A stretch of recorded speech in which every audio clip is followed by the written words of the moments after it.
This is the At Home with Zac and TT for the Mill Drive Home, reporting on the game that just finished at Kenilworth Road. Luton Town 1. Millwall 1. I should be really happy, and I am really happy that we scored a last-minute goal to get a deserved point because both teams are rubbish, absolute rubbish today, and neither team deserved to win that. Watching it on Sky, listening to them try and give Luton some kind of credit when they were as dreadful as us, and I was angry and I'm fuming through that game. We've got too many players that are not quite at the level that they should be, and I do try and be positive, and I know that a lot of criticism went to Gary Rowett, but when you've got players that can't control the flipping football, balls into them and they can't control it, it just absolutely drives me nuts, and I just don't understand how we bought Bradshaw for £1 million and he can't control the football. And I don't know what's happened. I don't know whether it's a lack of confidence, whether it's he's not in the game all the time. But how? I just don't understand. I really don't understand it. Anyway, put your comments in afterwards, because I know. Listen, I know we've got a lot to say, and like I said, I try and be positive, but it's very difficult to be positive. The Wycombe game, neither team done anything in the game, but I don't think it was for a lack of quality. It was for a lack of intent from both sides.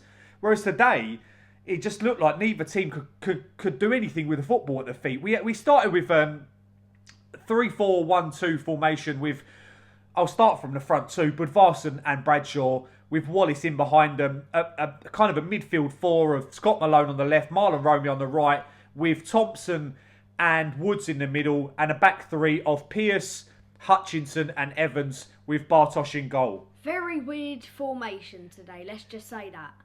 It's a weird formation, but, it's another game. Zac asked me with about 5 minutes to go, who's your man of the match? And I don't have one. I really don't have one. I mean, the only reason why we could say one is for George Evans for scoring a last-minute goal. It's stupid. George Evans looks like a bit of class, and obviously he's got the header at the end, so he's probably going to get it by default. But first chance happened 13 minutes into the game. Like I said, so few chances in the game. 30 minutes into the game, Tom Ince running with the ball, falls over in front of Hutchinson and gets a foul on the edge of the box. Hutchinson kind of he's done that, him, but he's fallen over. He's died. Honestly, Tom Ince's arse must spend more time on the grass than a lawnmower, because he just cannot stand up. He gets the foul. I don't know what the ref's doing. The free kick goes straight into the wall. In fact, it hits Thompson in the wall. Hits him right there. Deservedly so. We then start to have a little bit of attack in the tent without any quality. But, Bradshaw plays it out to Wallace. He plays it into J-Bod, who crosses it to Bradshaw. It's blocked. And then it comes out, and then there's another shot, and it comes on, and they've given Bradshaw offside, even though he weren't offside. I checked the replays myself, and it wasn't offside. The defender's foot was on the 6-yard box line, whereas in Bradshaw was about a yard behind it.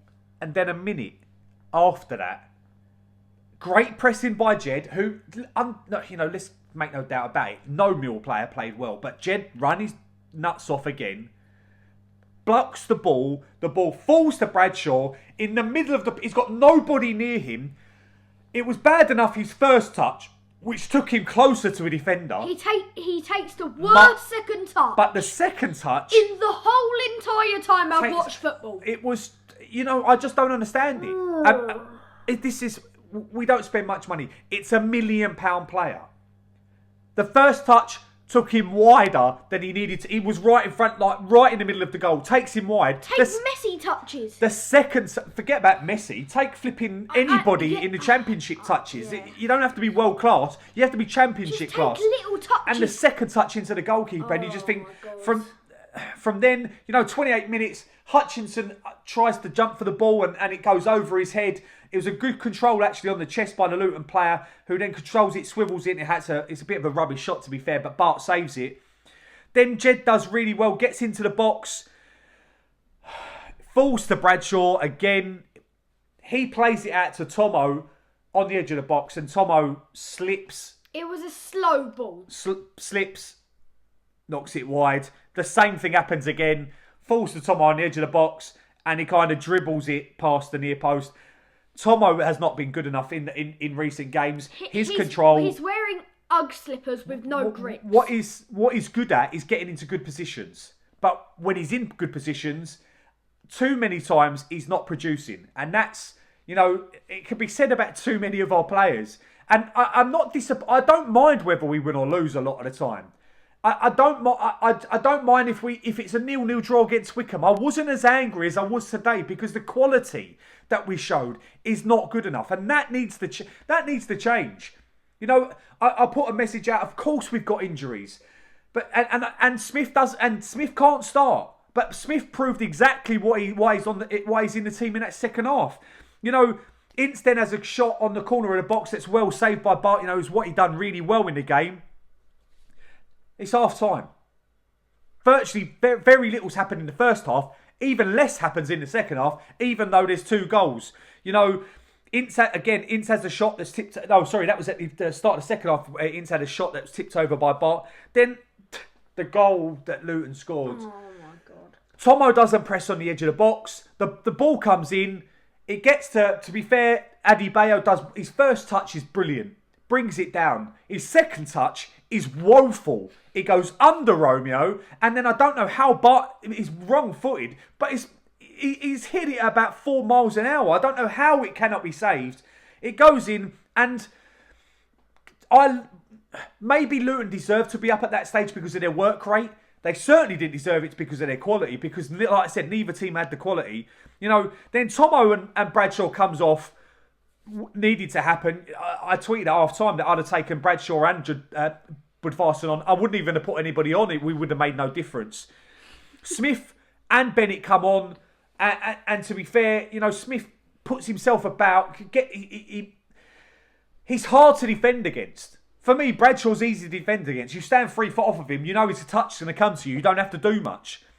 Adebayo then has a header over at the back post. He gets over Romeo. The commentator nearly jinxed us with Millwall have never conceded a header this season. Yes. And then we nearly conceded a header about 20 minutes after he said it. But we didn't. He headed it over the bar. Tyler Bury come on. Williams come on for Woods and J-Bud. And I'll say this now about Woods, because he gets a lot of stick. But how you pick out Woods as a bad player in this team when it plays like this is beyond me. Yes, he might not be that involved, but his touch is fantastic. His passing is fantastic. People keep saying about Woods that he's a defensive midfielder. No, he isn't a defensive midfielder. He plays in a deep-lying midfield position, but that doesn't mean that he's a defensive midfielder. So no, he can't tackle very well, and no, he doesn't track the ball very well in terms of defensively. But he's not a defensive midfielder. He just plays in a deeper-lying position. We need someone else to be breaking up the play. It's not Woods. That's not what he's in the team for. His position in the team is to receive the ball and then try and pass the ball. And people say he passes back too often. If there's no movement in front of you, I don't care how great you are. You could be Xavi. If Xavi played in our midfield, he's not finding anybody because there's nobody that's making any decent runs in front of him. Then, like I said, Bennett's played in and then shoots straight at the keeper, goes out for a corner.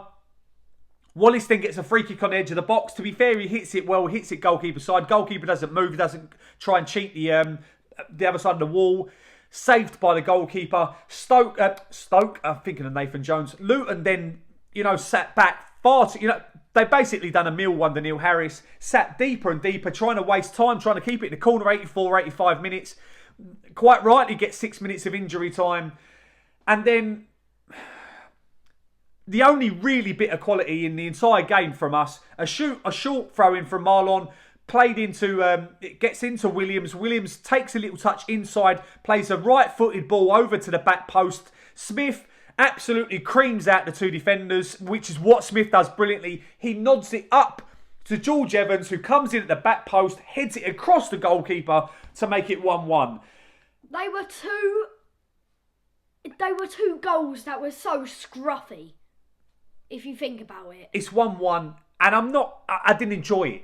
I was relieved that we didn't lose to a team that were equally as crap as we were. Because there's no getting around it. You cannot perform like that in the Championship. You cannot have players that cannot keep the ball under control and expect to do anything in the Championship. That Luton side are dreadful.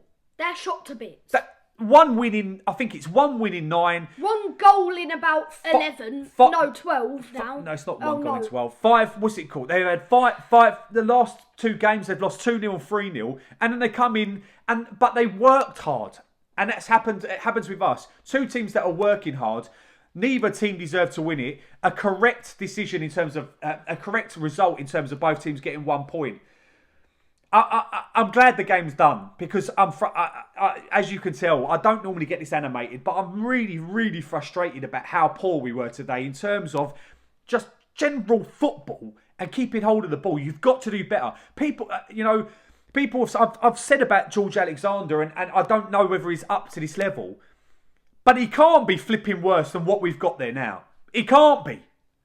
Honestly, I'd give him a go because I don't know how you play John Daddy Woodvarsson is an international striker, for God's sake. Marking Harry Kane in the 6-yard box.